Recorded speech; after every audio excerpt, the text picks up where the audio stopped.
Marketing में आज हम एक और बहुत इम्पॉर्टेंट टॉपिक डिस्कस करने जा रहे हैं विच इज़ कंज्यूमर बिहेवियर। और इसमें जो मेन चीज़ है कि कौन कौन से ऐसे फैक्टर्स हैं जो कंज्यूमर बिहेवियर को अफेक्ट करते हैं, कंज्यूमर बिहेवियर की टाइप्स कौन कौन सी हैं और उसके अकॉर्डिंगली हमारी मार्केटिंग स्ट्रेटजीज किस किस तरह की हो सकती हैं। तो सबसे पहले हम समझते हैं कि कंज्यूमर बिहेवियर कहते किसे हैं। आपके सामने इसकी डेफिनेशन मौजूद है। Mental and physical activities that consumers engage in when searching for, evaluating, purchasing and using products and services।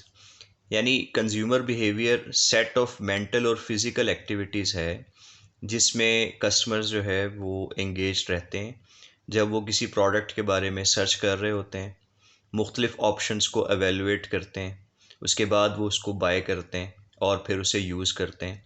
और यूज़ करने के बाद उनका एक्सपीरियंस उस प्रोडक्ट के हवाले से या सर्विस के हवाले से किस तरह का होता है, इस चीज़ को हम कंज्यूमर बिहेवियर कहते हैं।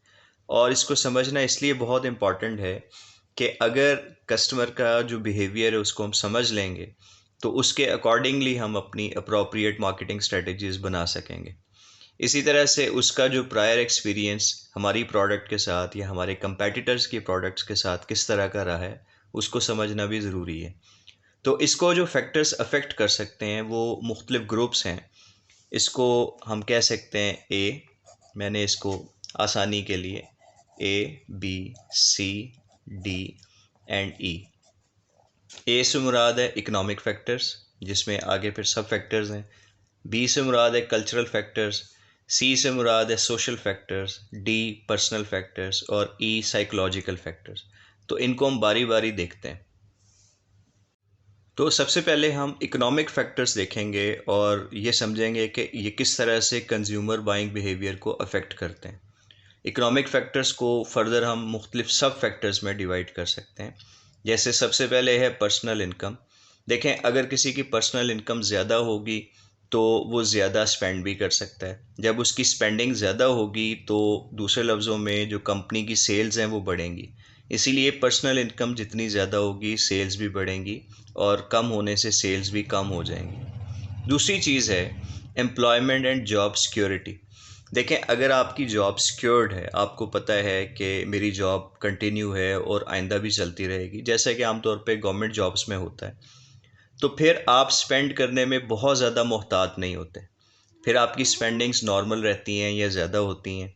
और अगर ऐसी जॉब है जैसे कि प्राइवेट सेक्टर में बाज़ दफ़ा होता है कि जिसकी सिक्योरिटी नहीं है, आज वो जॉब मौजूद है, कल हो सकता है ना हो, या जिसे दिहाड़ीदार जैसे लोग होते हैं उनकी आमदन स्टेबल नहीं होती, तो वो आज अपनी स्पेंडिंग्स को कम रखेंगे ताकि बुरे वक्त के लिए जो है वो पैसा बचाया जा सके। तो उसका जो असर है वो हमारी सेल्स के ऊपर डायरेक्टली होगा। तीसरी चीज़ है हाउस होल्ड वेल्थ, यानी आपके पास फैमिली के तौर पे जो है वो कितनी ज़्यादा दौलत मौजूद है। हो सकता है कि आप जॉब करते हो शौकिया तौर पे, आपकी इनकम बहुत ज़्यादा ना हो, लेकिन आपके पास जो दौलत है वो पहले से मौजूद है। तो अगर आप एक वेल्दी पर्सन हैं तो आप ज़्यादा स्पेंड करेंगे, कंपनीज़ की सेल ज़्यादा होंगी। अगर हाउस होल्ड इनकम आपकी कम है, सॉरी वेल्थ आपकी कम है, तो फिर आपकी स्पेंडिंग्स भी कम रहेंगी। इसके बाद एक बड़ा इंपॉर्टेंट फैक्टर है प्राइस एक्सपेक्टेशन। देखें, अगर आज कस्टमर ये सोचते हैं कि कल को प्राइस जो है वो बढ़ जाएगी किसी चीज़ की, जैसे अगर हम चीनी की कीमत की बात करें, आज आप ये सोचते हैं कि अगले हफ्ते चीनी की कीमत जो है वो बढ़ने जा रही है, तो आप इस वीक में अपनी जो चीनी की ख़रीद है उसको ज़्यादा कर देंगे। या आप ये समझ लें, एक सिंपल सी एग्जांपल देता हूँ कि आप हर माह 5 किलो चीनी ख़रीदते हैं, तो इस महीने भी आप 5 किलो ख़रीदना चाहते हैं, लेकिन आपको ये पता चलता है कि अगले महीने जो चीनी की कीमत है वो काफ़ी ज़्यादा बढ़ने जा रही है।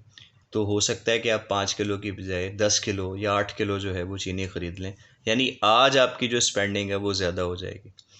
इसके उलट अगर आपको ये एक्सपेक्टेशन हो कि प्राइस कम होने जा रही है, जैसे चीनी जो है उसकी कीमत बढ़ने की बजाय अगले महीने कम हो जाएगी, तो आज आप अपनी जो 5 kg की बाइंग करते हैं उसको थोड़ा रिड्यूस कर लेंगे कि चलो गुजारा कर लें, और जब चीनी की कीमत कम होगी तो उस वक्त हम उसे ज़्यादा ख़रीद लेंगे।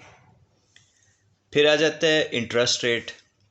इंटरेस्ट रेट जो है, इसके बारे में पिछले लेक्चर्स में भी बात कर चुका हूँ कि जितना ज़्यादा इंटरेस्ट रेट होगा, इसका मतलब ये होगा कि बैंक्स जब लोन देंगे कंपनीज़ को तो वो उतना ही महंगा लोन मिलेगा, और जितना वो लोन महंगा मिलेगा उतनी ही वो फर्दर जो इन्वेस्टमेंट है, ये बिज़नेस की एक्सपेंशन है, वो कम कर देंगे।